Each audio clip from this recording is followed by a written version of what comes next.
할렐루야. 예, 오늘 여호와만 섬기라는 제목으로 함께 말씀 나누는데요. 오늘 우리 교육부서와 연합 예배 드리는데 우리 아동부와 우리 학생부 친구들이 많이 온 것 같습니다. 우리 한번 자리에서 한번 일어나면 우리가 또 사랑하는 마음으로 우리가 세배 받는다라는 마음으로 뜨거운 박수와 격려를 해주시기 바랍니다. 우리 아동부하고 학생부 친구들 그 자리에서 잠깐 일어나 주시겠습니다. 예, 박수해 주시겠습니다. 감사합니다. 예. 앉아주세요. 예. 오늘 여호와만 섬기라는 제목으로 함께 말씀 나누겠습니다. 세계 각 나라마다 모든 사람마다 넘치는 일들이 우상 섬기는 일들입니다. 세계 곳곳에 어디든지 어느 사람이든지 가면 전부 우상 섬기는 일에 아주 열심 들인 것을 알 수가 있는데, 오죽하면 바울이 아덴의 그 아레오바고라는 곳에서 외칠 때에 이런 아주 유명한 철학 그 장소 신전에서 바울이 뭐라고 외쳤는가? 아덴 사람들아, 너희를 보니 범사에 종교심이 많도다. 이렇게 바울이 외쳤습니다. 너희를 보니 범사에 뭐가 많다고요? 종교심이 많다. 종교심이 많다라는 것은 무슨 이야기냐면 우상을 섬기고 그리고 어떤 미신을 섬기고 어떤 이런 것에 우리 마음이 많이 뺏겨져 있다. 이것을 조금 유식한 말로, 조금 고상한 말로 표현한 것이 너희 마음에 종교심이 많다, 이렇게 표현을 한 것입니다. 이스라엘 백성들도 마찬가지로 하나님만 섬겨야 되고 하나님께 예배해야 되는데 그 다른 우상에 마음을 둘 때가 많이 있었다라는 것입니다. 이스라엘 백성들은 태어나면서부터 하나님을 외치는 사람, 하나님을 믿는 사람들이에요. 그런데 그들 마음속에도 우상이, 이방신이 많이 자리 잡고 있는 것을 보게 되는 것이죠. 이스라엘 백성들이 광야를 지날 때에 광야의 족속들이 그 만든 우상이 좋아 보이는 거예요. 여러분, 제가 언젠가도 말씀을 드렸지 않습니까? 부러우면 지는 거예요. 좋아 보이면 지는 거예요. 뭐든지. 우상이 좋아 보이면 벌써 내 신앙은 진 거예요. 이방 신상이 좋아 보이면 내 믿음은 진 거예요. 이스라엘 백성들이 광야를 막 지나가는데 그 광야에 여러 족속들이 있잖아요. 근데 여러 족속들을 보니까 희한한 우상들을 만들고 있고 희한한 신을 섬기고 있고 막 거기에 뭐 별별 일들을 막 하는 것을 보게 됩니다. 근데 그게 부러운 거예요. 나도 저런 거 있으면 좋겠다. 나도 좀 저런 걸 가졌으면 좋겠다. 막 이런 마음이 생기는 거예요. 또 가나안에 들어갔습니다. 가나안에 그렇게 힘들게 해서 딱 들어갔는데 가나안 족속들도 전부 다 이런 우상, 저런 우상, 뭐 이런 미신, 저런 미신 막 섬기면서 경배하는 것을 볼 때, 아니 그게 좀 안쓰러워 보여야 되고 왜 저런 거를 하지? 이렇게 생각이 돼야 되는데 부러워 보이는 거예요. 부러워. 예수 믿는 사람들도 가끔 여러분 예수 안 믿는 사람이 부러워 보일 때가 있습니까? 진 거예요. 예수 안 믿는 사람들이 더 나은 것 같다라고 여겨지는 그런 마음이 듭니까? 그러면 벌써 이미 진 거예요. 그들이 불쌍하고 그들이 좀 안타깝고 그들이 조금 예수님을 믿으면 신앙을 가지면 좋겠다라는 그런 마음이 올라와야지 이게 맞는 거 아니겠습니까? 그런데 그들이 부러워지는 거예요. 어느 때? 야, 저들은 주일날에도 저렇게 자유롭게 다니는 거예요. 저들은 또 저렇게 마음껏 생활을 하는구나. 즐길 거 즐기고 할 거 하고 이렇게 하는구나. 이런 마음이 들면 여러분 우리의 신앙이 주저앉는 그런 모습이라는 거죠. 그래서 이 이스라엘 백성들이 광야를 지날 때에 이방 사람들이 우상 섬기는 걸 보고 가나안에 들어갔을 때 우상 섬기는 걸 보고 어떻게 하는가? 몰래 뒤로 가지고 들어옵니다. 우리도 좀 줘봐. 우리도 좀 가르쳐 줘봐. 우리도 좀 그거 한번 좀 집에다 놔볼게. 우리도 지금 그거 한번 좀 어떻게 한번 해볼게요. 어떻게 하는 거야? 이러면서 몰래 몰래 뒤로 그것을 가져오게 됩니다. 왜 이스라엘 백성들이 이렇게 서다가 넘어지고 또 서다가 넘어집니까? 되는 것 같다가도 어려워지고 되는 것 같다가도 힘들어지고 왜 그렇습니까? 우상에 관심을 가질 때 반드시 그런 일이 일어났어요. 이방신의 마음이 뺏길 때에 반드시 그런 일이 일어났다는 거예요. 형통한 것 같은데 무너지고 쓰는 것 같은데 무너지고. 근데 다른 원인은 없어요. 하나님 외에 어떤 다른 것에 마음이 빼앗겼을 때에 그런 현상이 일어나게 된 것이죠. 이런 이스라엘 백성들에게 가나안의 정복을 완전히 다 마친 여호수아, 이제 자기도 마지막 날이 얼마 남지 않아서 이제 유언을 해야 되는 그 시기가 왔을 때 여호수아가 이거를 다 본 거예요.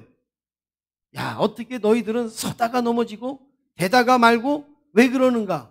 그 원인을 여호수아는 안 거죠. 너희들 그렇게 뒤로 우상을 섬기고 이방신을 섬기고 하는 그 모습이 바로 이런 현상이 나타난 거다 여기고, 여호수아가 마음을 먹고 지금 이들에게 그 신앙의 메시지를 선포하는 내용이 오늘 본문의 내용입니다. 이방의 우상을 버리고 바른 신앙을 가지라는 거예요. 하나님을 믿으려면 제대로 믿고 똑바로 믿으라. 이것을 여호수아가 지금 강력하게 외치고 있는 거예요. 야단을 치는 게 아니에요. 이들을 혼내주는 게 아닙니다. 이들이 설 때 계속 서야 되지 않습니까? 일어날 때 계속 일어나야 되지 않습니까? 흥할 때 계속 흥해야 되지 않습니까?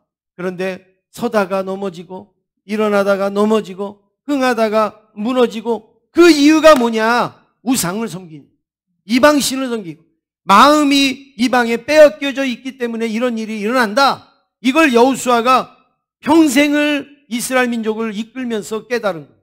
그래서 그걸 지금 말씀을 하고 있습니다. 그래서 오늘 말씀에 이제 세 가지를 이 여호수아가 아주 강조를 합니다. 세 가지를 강조합니다. 첫 번째는 기억하라, 이렇게 말합니다. 기억하라. 1절 말씀 우리 앞으로 가셔서 화면에도 있습니다. 1절 말씀 함께 읽겠습니다. 시작.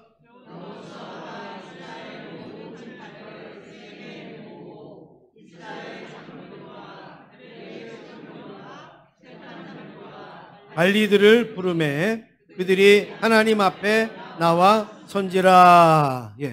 지금 여호수아는 다 부릅니다. 수령들을 부르고, 그리고 재판장들을 부르고, 관리들을 부르고, 그리고 장로들을, 그리고 두령들을, 그리고 유사들, 아주 그 지파 족속, 그리고 그 어떤 무리의 중요한 핵심 역할을 한 사람들을 다 불러 모읍니다. 그리고 여기에서 하나님과 약속하자, 여기에서 하나님과 약속해라, 이것을 명령을 내리고 있습니다. 무엇을 약속을 하느냐? 우리 이제 뒤로 보면 나오는데 2절부터 그 13절까지, 오늘 말씀 2절부터 13절까지에는 이스라엘의 역사를 쭉 열거를 합니다. 지나온 역사를 쭉 열거를 하면서 하나님께서 아브라함을 부르신 때부터, 하나님이 아브라함을 부를 때 어떤 상태에서 불렀어요? 아브라함의 아버지가 우상을 만드는 사람이에요. 그러니까 아브라함을 부를 때 하나님을 믿는 가정에서 부른 게 아니에요. 하나님을 믿지 아니하는 우상을 만들고 우상을 섬기는 그 가족에게서 누구를 불렀느냐? 아브라함을 불렀어요. 제가 어릴 때 교회를 다니면서 참 부러운 게, 이렇게 오늘 여러분들처럼 막 아들, 딸, 그리고 손자, 손녀 이렇게 그 같이 오는 그런 가족들이 저는 너무 부러웠어요. 왜냐하면 저는 우리 부모님이 그 당시에는 교회를 안 다니셨으니까. 그래서 이렇게 연합 예배 드리고 그러면요, 사실은요 굉장히 속상했어요. 저 구석에 앉아가지고 우리도 엄마 아버지 같이 예배를 드렸으면 좋았을 텐데, 이런 어떤 마음이 있고 막 너무너무 부러웠어요. 그런데 제가 위로받는 사실이 하나 있었어요. 그거는 뭐냐? 아브라함이 믿음의 조상이라고 하는데 아브라함도 믿음의 가정에서 태어나지 않았다는 거예요. 아브라함도 그 이방을 섬기는 그 가정에서 태어났지만 하나님께서 아브라함을 불러서 아브라함을 통해서 열방의 아비로 삼아주심으로 믿음의 조상이 되지 않았는가. 그러니까 나도 나부터라도 예수 믿고 이제 나부터라도 내 후손들이 하나님을 믿고 섬기면 되지 않겠는가라는 이 아브라함을 볼 때 막 위로가 되어지는 거야. 네. 아브라함 아버지도 신앙인이 아니었고 할아버지도 신앙인이 아니었어요. 네. 아브라함이 혼자 개척한 거죠. 혼자 그 믿음의 길을 넓혀간 거죠. 그 아브라함을 바라보면서 나는 솔로몬 같은 존재는 아니지만 아브라함도 그 길을 열어간 것처럼 나도 그 길을 열어가면 되지 않는가 이런 생각을 했는데 이 아브라함을 하나님이 부를 때 우상의 땅에서 부르셨어요. 그리고 어떻게 했느냐? 가나안 땅으로 들어가게 하셨는데 하나님이 또 이스라엘 백성들이 애굽에서 한 430년 동안 이제 머물러 있다가 나올 때에 하나님께서 이제 그 애굽에서도 우상을 섬기는 그런 곳에서 그리고 광야 40년 지금 이런 역사를 지금 쭉 여호수아가 이야기를 하는 거예요. 그리고 결국에는 지금 젖과 꿀이 흐르는 가나안 땅을 점령하고 이제 지파별로 다 땅을 분배했어요. 여기는 므낫세, 여기는 뭐 아셀, 여기는 유다 해가지고 지파별로 땅을 싹 이제 분배를 다 한 다음에 여호수아가 하는 얘기가 이 모든 역사가 누가 일으켰느냐 이거죠. 이 모든 역사의 주인이 누구시냐? 이 우리 모든 과정을 인도하신 분이 누구냐? 이거를 지금 여호수아가 고백하고 있습니다. 여러분 그렇습니다. 오늘 저와 여러분의 역사도 지금까지 우리가 지나온 그 길도 하나님의 은혜임을 기억하시기를 원합니다. 우리 너무 잘 잊어버려요. 우리 너무 잘 망각을 해요. 하나님께서 주신 그 은혜, 하나님께서 인도하여 주신 그 축복을 우린 너무 잘 잊어버려요.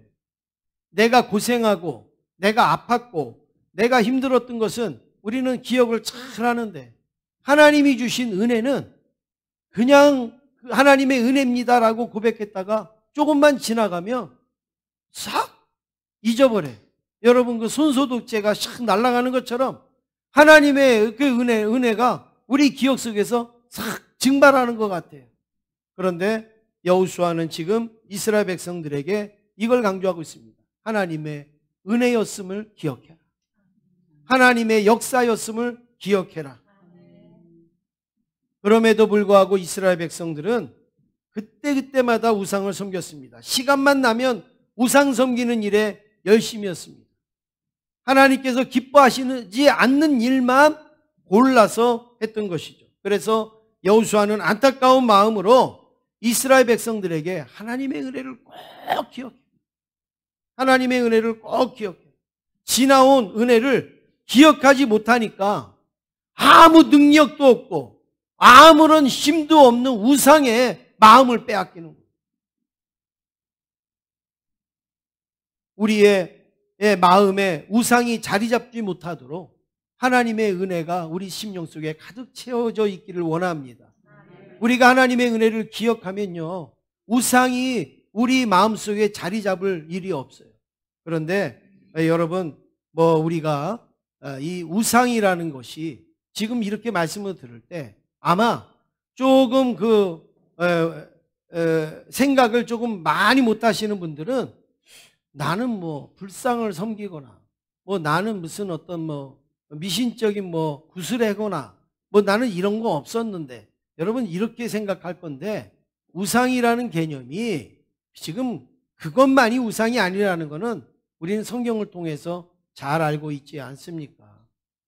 하나님보다 더 사랑하는 게 우상이라는 거죠. 하나님보다 더 위하는 것이 우상이라는 거예요. 그게 사람이 되었든 물질이 되었든 아니면 시간이 되었든 아니면 건강이었든 아니면 내 목표든 하나님보다 더 사랑하는 게 우상이라고 성경에서 말씀하잖아요.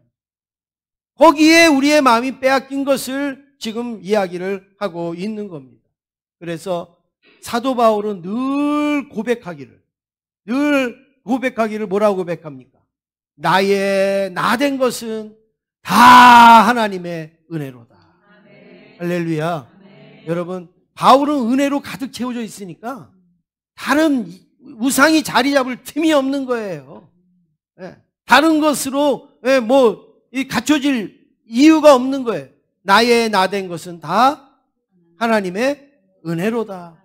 여러분, 정말 저와 여러분도 지금 우리에게 채워진 것이 뭐로 채워졌어요? 하나님의 은혜로 채워졌음을 기억하시길 바랍니다. 두 번째는 결단하라, 이렇게 말합니다. 결단하라. 14절 말씀을 같이 읽으시겠습니다. 14절입니다. 시작.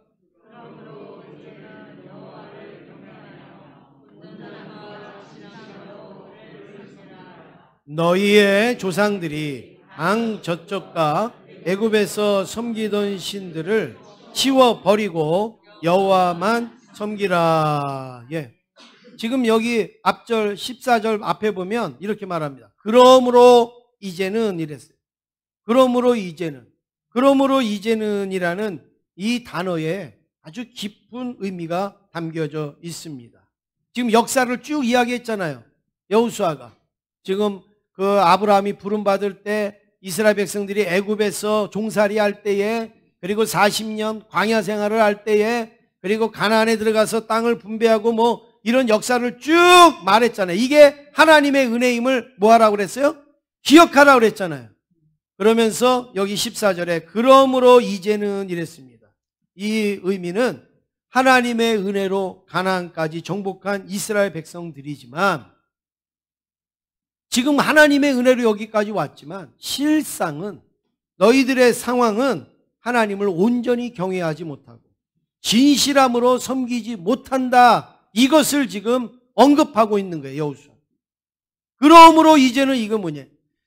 지금 하나님께서 그렇게 은혜로 인도하여 주셨는데 너희들은 그 은혜를 기억하지 못하고 이방과 우상을 섬기며 살았다 이거예요. 한번 솔직하게 우리가 인정하자. 그러면 그렇다고 치고, 그러므로 이제는 새롭게 전환을 지금 가져오는 그 문구를 이 여호수아가 사용하고 있는 거죠. 하나님 앞에서는 하나님 섬기는 척 하는데 뒤에 돌아가서는 우상을 섬기는데 정신이 없는 거예요. 하나님 앞에서는 열심히 하나님을 믿는 것 같은데 뒤에서는 우리의 온갖 세상의 염려와 근심과 이 걱정에 우리가 사로잡혀 있는, 우리의 마음이 빼앗겨져 있는 그것을 이제 다시 한번 생각하면, 그러므로 이제는 이렇게 다시 한번 강력하게 하나님만 섬기자고 외치고 있습니다. 사랑하는 성도 여러분, 오늘 우리가 이 구정 연합 예배를 드리면서 하나님 앞에 혹시 이스라엘 백성들처럼 하나님을 섬기고 하나님을 믿어야 되고 은혜를 기억해야 되는데 혹시 그러지 못한 부분이 있었다면, 그러므로 이제는 하나님만을 섬기겠다고 하는 결단이 다시 한번 있으시기를 간절히 원합니다.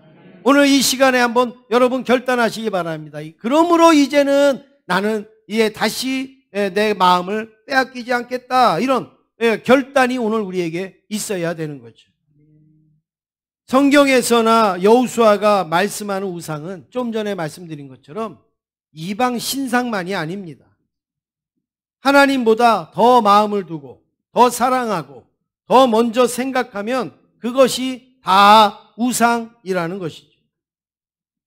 우리는 세상과 주님 사이에서 때로는 양다리를 거치고 우물쭈물할 때가 있는데, 그러지 말고 주님만 섬기겠다고 결단을 해라 이거예요. 주님만 사랑하겠다라고 결단을 해라. 주님만 위하겠다고 결단을 해라라고 지금 촉구하고 있습니다. 여기에 하나님의 은혜가 있습니다. 여기에 하나님의 축복이 있습니다. 바로 우리의 축복과 우리의 은혜는 하나님만 섬기겠다고 결단할 때 하나님께서 도우시는 거예요. 하나님께서 역사하시는 겁니다. 우리가 하나님만을 섬기겠다라고 그렇게 마음에 결단할 때 하나님의 은혜는 우리의 심령 속에 임하게 되는 것입니다. 왜 우리가 하나님만 섬기겠다고 결단해야 하는가? 신앙의 결단을 내리지 아니하면 우리는 순간순간 변질이 돼요. 순간순간 바뀌어요. 순간순간 우리는 달라져요. 타협하게 돼 있습니다. 그렇게 내가 하나님만 섬기겠다고 결단을 해도 좀 지나가면 흐지부지해질 때가 많잖아요. 그런데 결단도 안 하면 여러분 우리의 신앙이 어떻게 되겠습니까? 여러분 많이 그거 보지 않습니까? 나 대학만 들어가면요 진짜 하나님 잘 섬길 거예요. 대학 들어가면요 깜깜무소식이에요. 나 이번에 이 직장만 잘 되면요 11조도 하고 그냥 내가 봉사도 하고 뭐 이것저것 막 하겠어요. 말하지도 않았는데 막 본인이 막 약속하고 본인이 막 그렇게 했단 말이에요. 그런데 탁 돼서 너무 감사해서 기뻐해주고 축하해주고 했는데 나중에 보니까 그것 때문에 못한대. 나 직장이 너무 바빠요. 나 학교 생활이 너무 힘들어요. 그래서 아마 내가 이건 못할 것 같아요. 여러분 하나님이 살아계시다 그러면 그게 눈에 안 보이겠어요? 뻔히 보이잖아요. 뻔히 보이잖아요. 앞에서와 뒤에서와 다르잖아요. 순간순간 수시로 우리의 환경에 따라서 얼마나 우리가 많이 마음이 바뀝니까? 그래서 모세는 신명기 8장에서 우리 신앙이 변질되지 않도록 우리가 신앙이 언제 변하는지 미리 그 경고를 하고 있습니다. 너희들은 이럴 때 신앙이 변해. 너희들은 이럴 때 신앙이 변하니까 내가 예시를 주니까 이런 일이 일어날 때 변하지 아니하도록 신앙이 변질되지 아니하도록 신경을 써야 돼. 여러분 우리가 차를 운전하고 가다 보면 어떻게 하죠? 골목길에서 사람이 튀어나올 수도 있어. 또 여기 좁은 길에서 차가 확 나올 수도 있어. 그러니까 이럴 때 잘 신경을 써야 돼. 왼쪽을 봐야 돼. 오른쪽을 봐야 돼. 우리가 이런 걸 다 알려주지 않습니까? 여호수아도 모세도 똑같아요. 우리의 신앙이 언제 변질이 오는가? 이럴 때 변질이 오니까 조심해라. 이거를 신명기 8장에서 경고를 해줬는데 한 10가지 정도 되는데 제가 한번 하나씩 이야기 드려보겠습니다. 첫 번째는 내가 먹어갖고 배가 부를 때 변질될 수 있다. 내가 못 먹고 배고플 때도 우리는 신앙의 문제가 될 수 있지만 내가 먹고 싶은 거 먹고 그리고 배가 부르다고 할 때에 신앙이 변질될 수 있다. 그래서 세상에서 뭐라 그럽니까? 배가 부르구만 이런 얘기 하잖아요. 배가 부르구만. 네. 배고플 때는 안 그러더니 배가 부르니까 저런 말을 하네. 배가 부르니까 저런 행동을 하네. 이러잖아요. 먹어서 배부를 때 변질이 올 수 있다. 이거를 모세가 경고해요. 그 다음에 두 번째는 아름다운 집을 짓고 거주할 때. 집을 멋지게 졌어요. 집을 장만했어요. 집을 내가 소유했어요. 아주 뭐 크든지 작든지 너무너무 좋아요. 야, 이제는 짐 싸들고 옮겨가지 않아도 되고 이제는 이사 안 해도 되고 내가 이 집에서 이제 살면 되겠구나. 이렇게 되어졌을 때 우리는 변질될 가능성이 있다. 그 다음에 세 번째는 내 소와 양이 번성할 때. 아니 그냥 자고 일어나면 소가 송아지를 낳고 양이 양새끼를 낳고 여러분 얼마나 신나겠습니까? 얼마나 좋겠습니까? 그냥 내가 하는 그 일이 막 그냥 이렇게 잘 되는 거예요. 얼마나 감사합니까? 근데 그때 뭐 하기가 쉽다고요? 변하기가 쉽다. 우리 신앙이 변하기가 쉽다. 여러분 신앙이 변하고 그리고 하나님에서 멀어진 사람들을 한번 쫙 조사해 보세요. 아마 이거 8가지 중에서 다 하나씩 걸릴 거예요. 그 다음에 네 번째는 내 은금이 증식될 때. 내 은금이 증식될 때. 물질이 점점 늘어나는 거예요. 물질이 점점 불어나는 거예요. 예전보다 훨씬 더 살기가 좋아지는 거예요. 그럴 때 우리는 뭐 하기가 쉬우느냐? 변질되기가 쉽다. 그 다음에 뭐 다 비슷한 내용인데 조금 구체적으로 모세가 표현합니다. 다섯 번째는 내 소유가 다 풍부하게 될 때에. 넉넉해요. 먹는 것도 넉넉하고 입는 것도 넉넉하고 뭐 쓰는 것도 넉넉하고. 예. 예전에는 뭐 하나 먹는 것도 뭐 하나 갖는 것도 다 신경을 쓰고 했는데 지금은 별로 그런 게 없어요. 흔히 뭐예요? 여러분, 한국 음식이 요즘 세계에서 최고예요, 최고. 그렇죠? 네. 한국 음식 먹어본 게요, 자랑거리예요, 그게 아주. 그 정도로 우리 한국 음식이 그렇게 환영을 받아요. 그런데 우리는 맨날 밥할 때마다, 맨날 밥 먹을 때마다 우리는 뭐라 그래요? 먹을 거 하나도 없네. 세계 사람들이 그렇게 열광을 하고 그렇게 맛보고 싶어 하고, 예, 그렇게 하고 싶은 그 음식을 우리는 하루 3끼씩 먹으면서, 그것도 막 간식, 그것도 야식 막 이렇게 해갖고 먹으면서도 우리는 늘 우리 입에 달고 사는 게 뭐예요? 먹을 게 하나도 없네. 하나도 없는 게 아니라 너무 많아서 걱정이죠. 너무 많아서 왜 우리가 감당이 안 되죠. 그게 뭐예요? 소유가 우리가 풍부해졌어요. 그런데 내가 어렵고 힘들 때는 정말 작은 것도 하나님의 은혜입니다. 하나님에게 감사합니다. 하나님이 하셨습니다. 우리가 이렇게 하더니 소유가 너무 풍부해져서 먹을 게 너무 많은데도 불구하고 우리 마음은 점점 강팍해지고 점점 인색해지고. 6번째로, 내 마음이 교만할 때에 변질될 가능성이 있다. 어느 순간서부터 내가 괜찮아 보이는 거예요. 어느 순간서부터 내가 잘 돼 보이는 거예요. 어느 순간서부터 이제 다 이렇게 낮게 보이는 거예요. 여러분, 이게 뭐예요? 내가 교만해질 때. 교만해질 때 변질될 가능성이 굉장히 높습니다. 굉장히 많습니다. 그래서 사도 바울은 오죽하면 하나님이 나 교만하지 말라고 육체에 가시를 주셨나 보다. 내가 약할 때가 곧 강합니다. 이러면서 사도 바울이 그렇게 고백하지 않습니다. 7번째로, 하나님 여호와를 잊어버릴 때 변질하기 쉽다. 하나님이 하셨음에도 불구하고 하나님이 했다고 생각 안 해요. 내가 노력했지? 내가 땀 흘렸지? 내가 열심히 살았지? 하나님을 잊어버릴 때 우리는 변질될 가능성이 있다. 그 다음에 8번째, 한번 같이 읽어보겠습니다. 8번째 같이 읽겠습니다. 시작.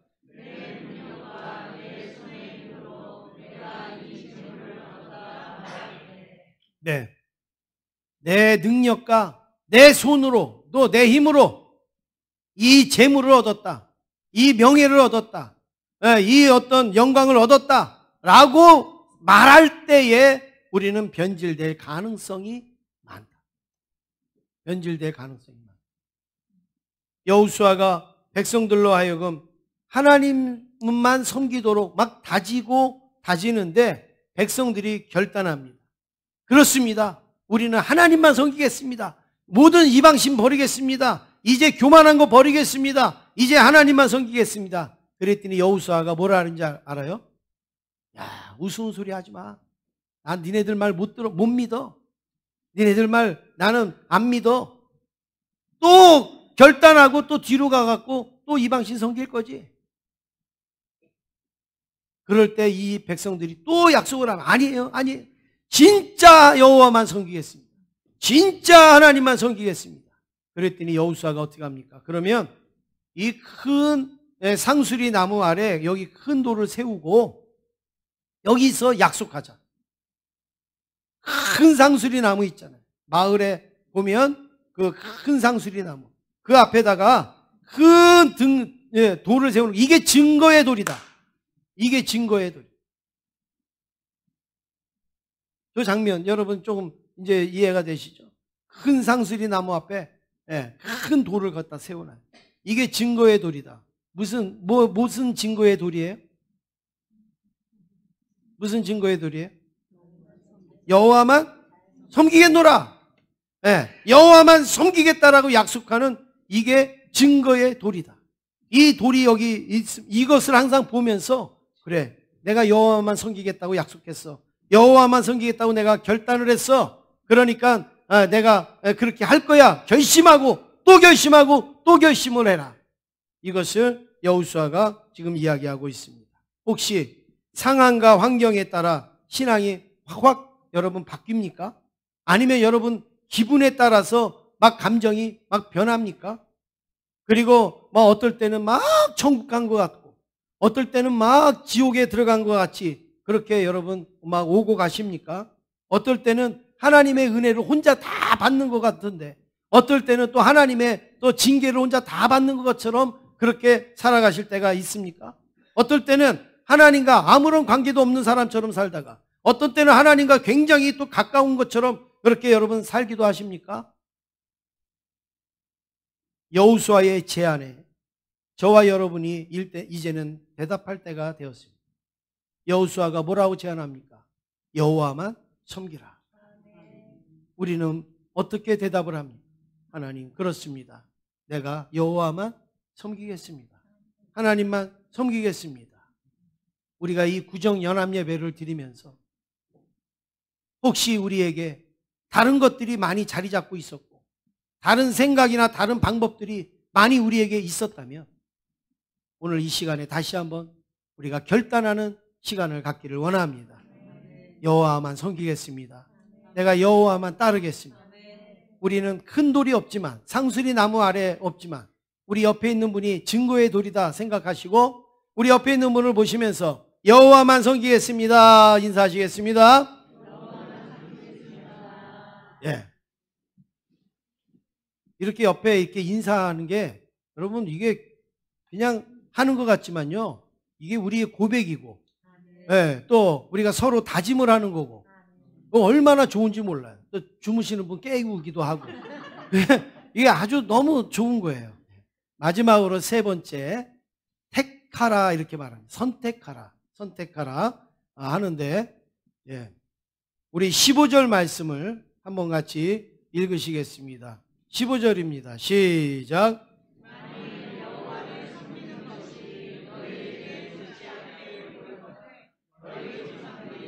강 저쪽에서 섬기던 신들이든지 또는 너희가 거주하는 땅에 있는 아모리 족속의 신들이든지 너희가 섬길 자를 오늘 택하라.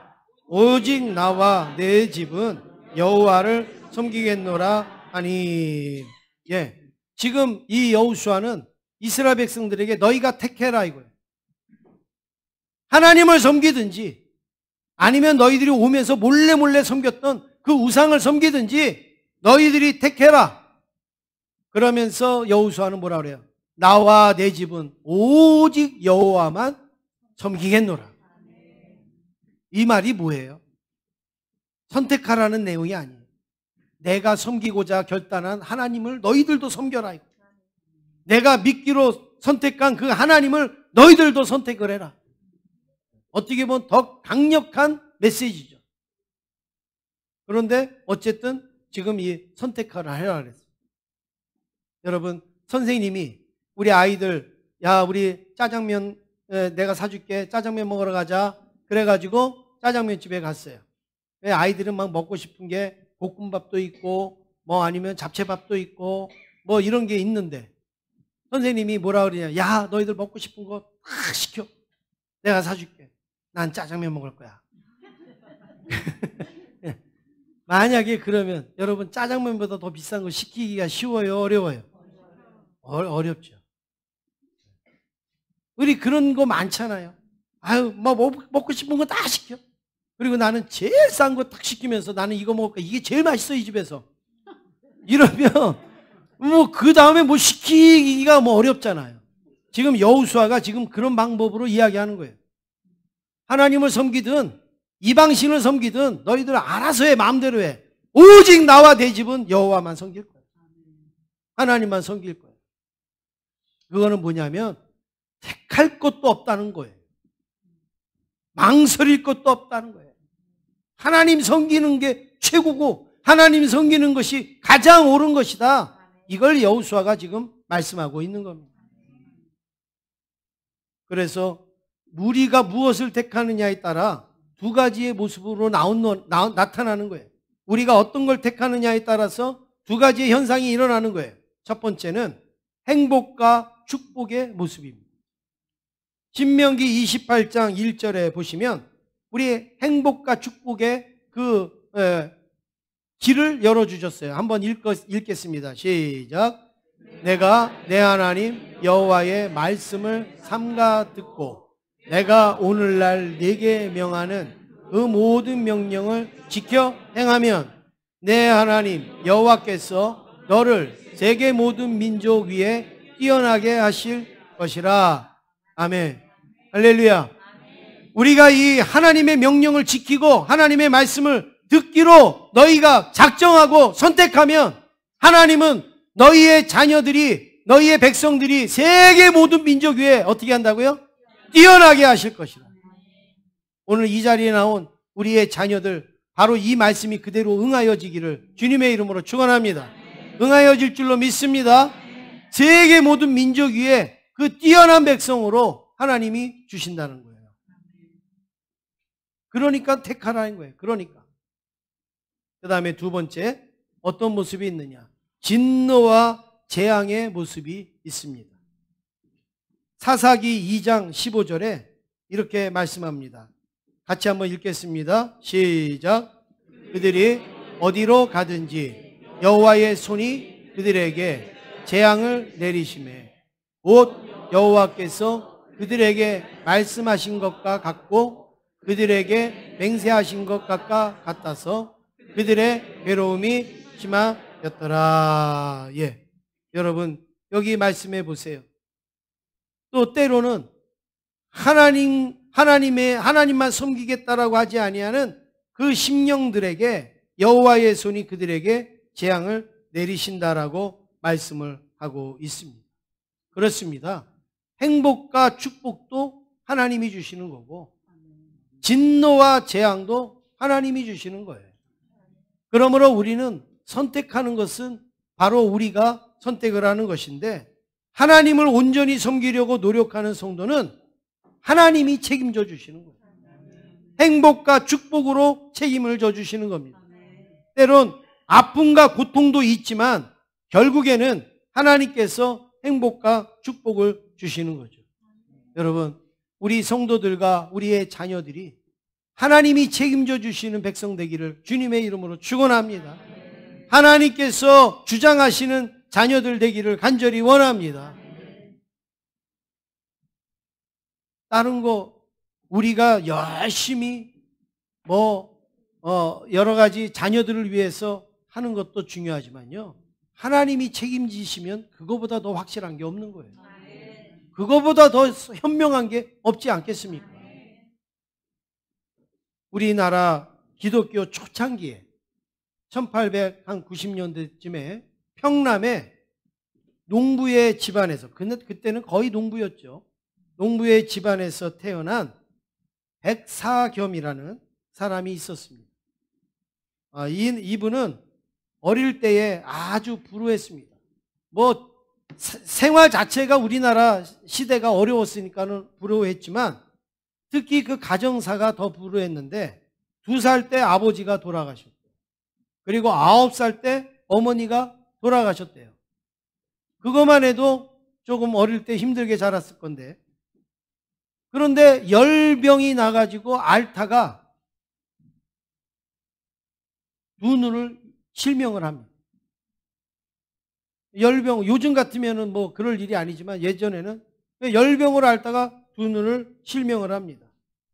그래서 이제 남의 집에 노비로 이제 심부름하면서 그렇게 살다가 형이 야, 너 그러지 말고 이제 어디 가서 점수를 배워라. 점수. 그래서 점쟁이로 만듭니다.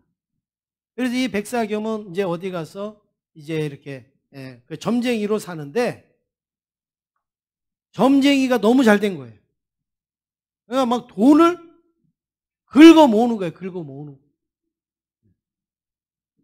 그래가지고 막 돈을 막 긁어 모으다가 어느 날 지나가는데 김재옥이라고 하는 그 여인이 전도지를 주면서 예수 믿고 구원받으세요 이러면서 전도지를 줬어요. 그런데 그 전도지 필요 없다고 버렸는데 그걸 또 자기 집안의 사람이 갖고 가서 그걸 읽는데 그걸 읽는 거를 눈으로 보질 못하니까 듣는 거죠.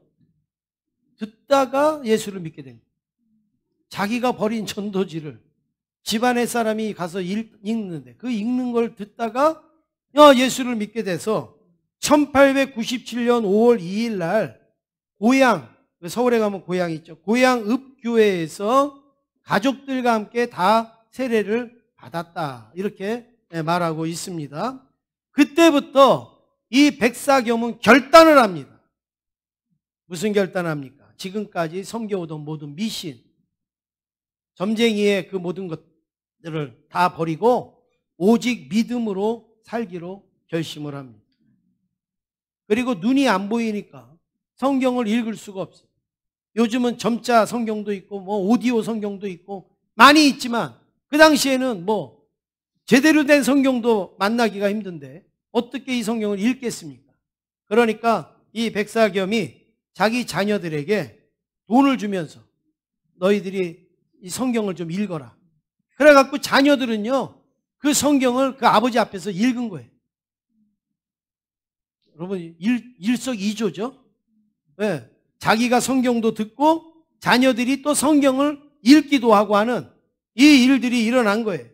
그러면서 백사겸은 그 자녀들이 읽어주는 성경을 읽으면서 성경을 암송했는데 4복음서를 다 암송했다. 마태, 마가, 누가, 요한복음 그 4복음서를 다 암송을 해요. 우리는 눈을 멀쩡히 뜨고 있으면서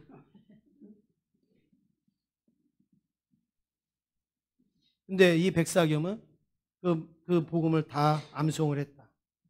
그리고 자기가 점쟁이로 살면서 그 많은 번 돈을 이제 땅도 팔고 집도 팔아서 가난한 사람들에게 나눠주고 그리고 교회를 건축하고 교회를 세우는 일에 그거를 쓰는 거예요.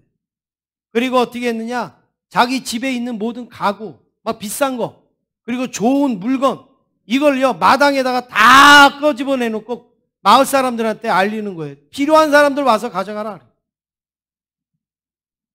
얼마나 좋겠습니까? 완전히 백화점이겠죠. 그냥 필요한 사람들 와서 가져가라. 그래서 그거를 다 가져가도록 했는데 그래서 이 백사겸의 별명이 뭐였는가? 조선의 삭개오.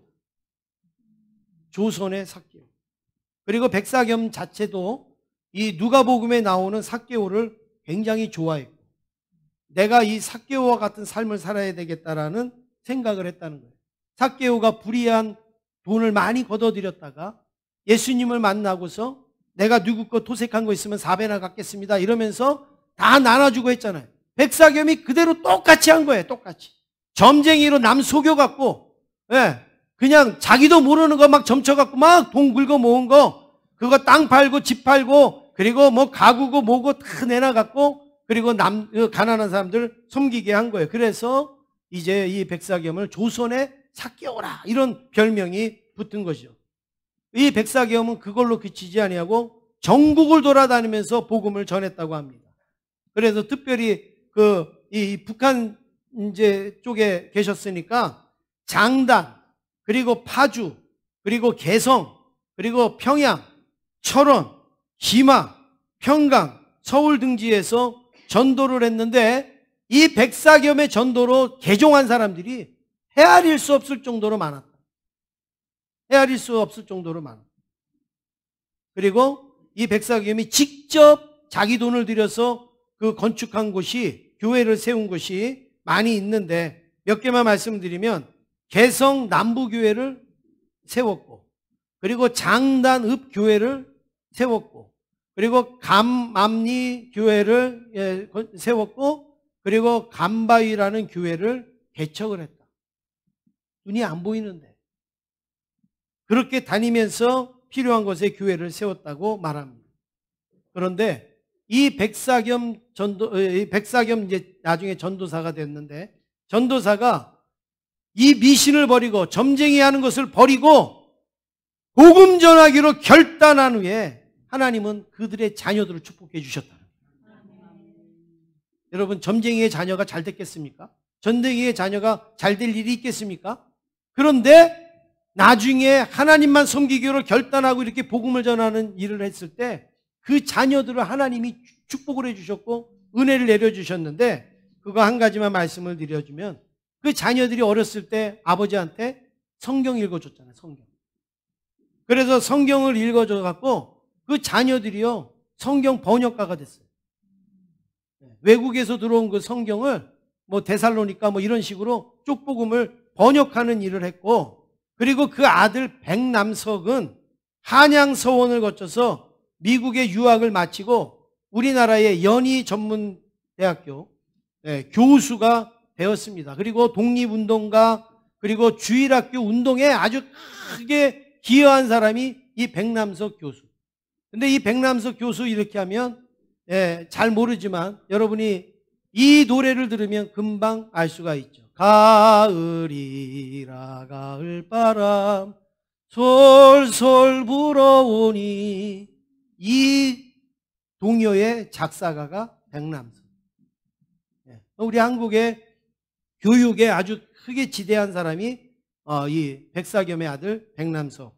그리고 이 백사겸의 많은 후손들이 지금 각계각층에서 믿음의 가문을 세우고 그리고 축복을 걷는 그 길을 가고 있다라고 알려지고 있습니다.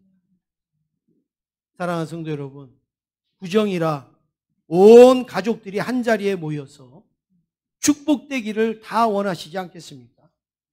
그런데 여러분, 떡국 많이 먹는다고 축복되는 거 아니고, 세뱃돈을 많이 받는다고 축복되는 게 아니고, 하나님의 은혜를 기억해야 되는 것입니다.